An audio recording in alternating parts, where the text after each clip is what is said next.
Welcome to Blue Grotto, Florida's largest accessible underwater cavern and among the world's best-loved freshwater dives. In this video, we'll cover a number of topics, including the facilities you'll find above water, the features and layout of the dive site itself, some risks and hazards you need to be aware of, and being considerate of others.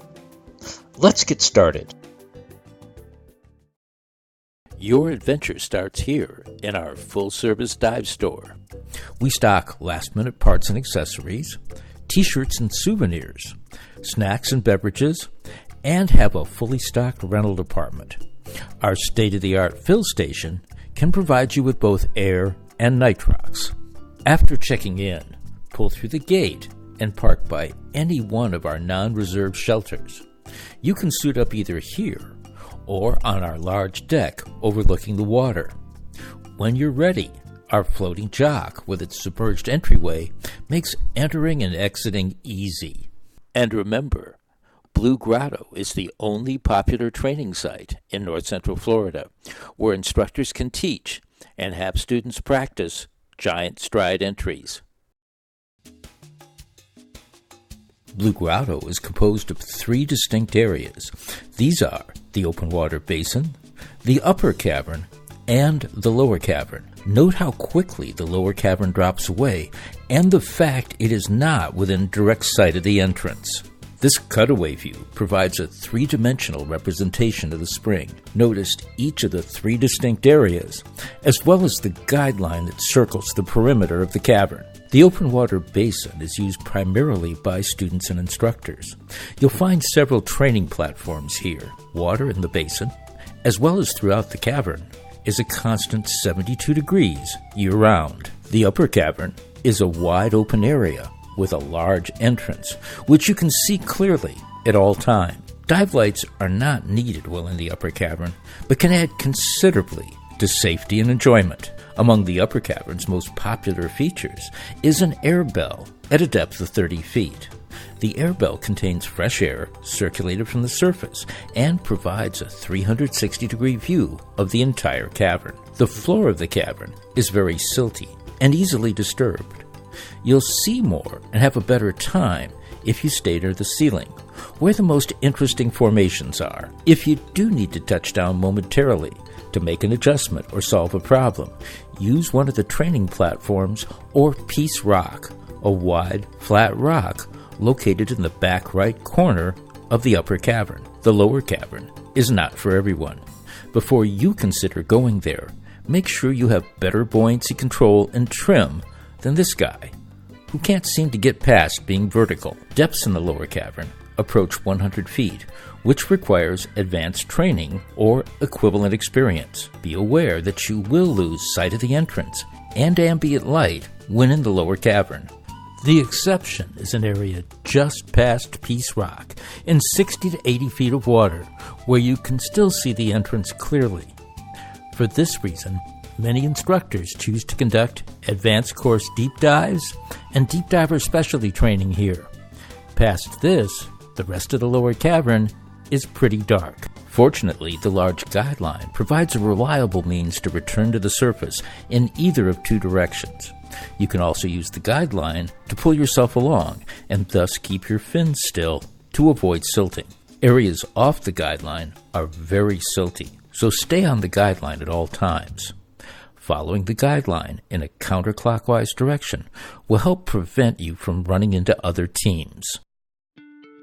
The first thing you need to know about Virgil, Blue Grotto's resident softshell turtle, is that despite the rather unfortunate name, Miss Virgil is actually a girl. Virgil is friendly, curious, and has a habit of showing up unannounced, usually near the dock or training platforms. So please, don't swat at Virgil or try to chase her away. You'll hurt her feelings, and let's be honest, who could say no to a face like this? If you'd like to interact with Miss Virgil, there are a few things you need to keep in mind. First, don't approach or chase Virgil. Let her come to you. You can often get Virgil's attention by making a squeaky noise by rubbing your thumb and forefinger together. Second, don't try to touch, grab, hold, or even pet Virgil. She'll just run away. If you would like Virgil to sniff your fingers with that rather incredible nose of hers, just hold your closed fist flat on the platform. Just don't stick out a finger. She might mistake that for food. If you would like to feed Virgil, that's okay. Just don't give her any human food, as that could make her very sick. There is specially formulated turtle food available at the dive center.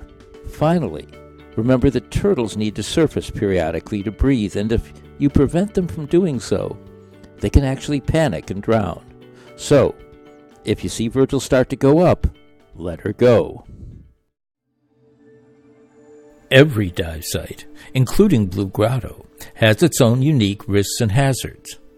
The open water basin is adjacent to both the dock and an overhanging ledge, so look up before you come up.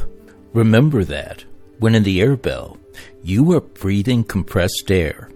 It is important that you resume normal breathing when you leave the air bell to avoid the risk of a severe lung overexpansion injury.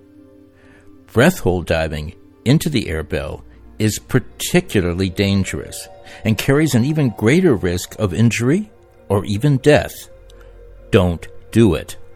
Overhead environments pose several risks, chief among them the inability to make direct descents. Additional risks include loss of breathing gas and loss of visibility due to light failure or silt. To better manage these risks, watch your depth.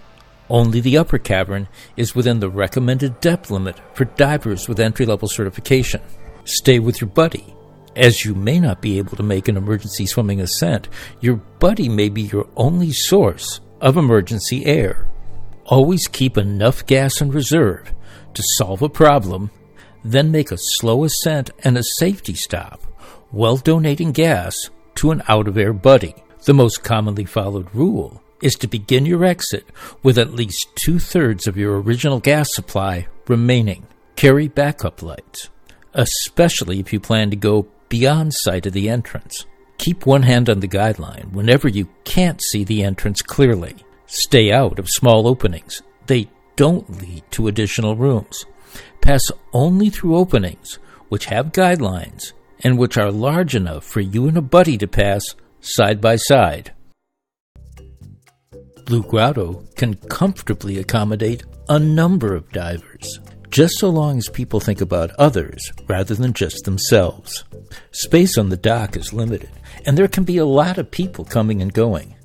Divers can do this without difficulty as long as they don't have to step around your unattended gear. The entryway allows a number of divers to enter and exit the water at one time, which they can do provided they don't have to stand around with heavy equipment on their backs waiting for you to get out of the way. To help avoid this, enter and exit the water as quickly as you safely can. Do not sit on the stairs to don fins. If you can do so safely, don your fins while floating on the surface. By the way, carving or defacing underwater rocks or cave formations is a first-degree misdemeanor in Florida. The spectacular visibility is one of the leading reasons people come to Blue Grotto. So if you stir up the silt, you not only affect your own enjoyment, but everyone else's as well. To help avoid this, stay out of shallow water. If you float on the surface in shallow water, your fins will stir up the silt, ruining the visibility for everybody. Stay as far away from the bottom as possible. The closer you get to the bottom, the more likely you are to stir up silt. Wear the least weight possible. The more weight you wear, the more likely your feet are to sink, causing you to stir up visibility. It's very unusual in fresh water for any diver to need more than 12 pounds. Maintain good body position. Your knees should always be in line with your shoulders. Wear full-length exposure protection. You'll need it for warmth, and it helps keep your feet from sinking. Clip off all dangling gear. Dragging octopuses and consoles along the bottom ruins the visibility and damages equipment. If you find yourself sinking faster than you can add air to compensate, avoid the temptation to kick to slow yourself down. Instead, try to land on one finger. This will stir up less silt. Once you've reestablished neutral buoyancy, push off gently and avoid kicking. Avoid standing, sitting, or kneeling on the bottom. These are really bad habits for any diver to get into. Instructors, please make sure your students are all neutrally buoyant before leaving the platform, so that they don't end up looking like this. And finally, before heading to the bathrooms, remember to rinse your feet. Thanks for watching. Dive safely and have a great time. Oh, and don't forget to stop by the Dive Center on your way out to pick up your Blue Grotto decal for your logbook.